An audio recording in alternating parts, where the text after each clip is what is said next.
Hello friends, in this video I will show you how to type less than or equal to in Microsoft Word.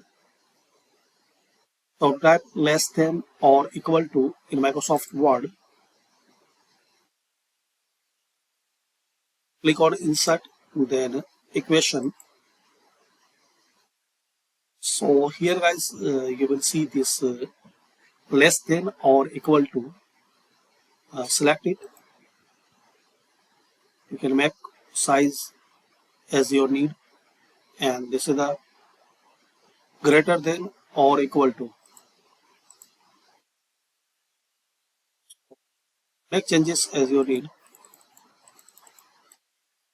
Color and size like this. So this is the way. Insert and equation,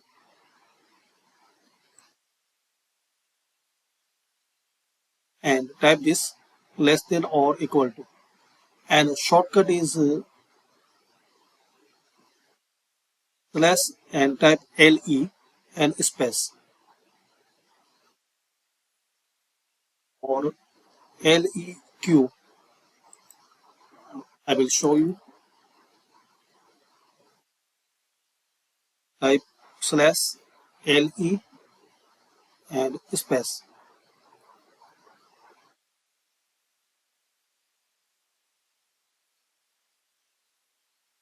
So insert equation slash LE space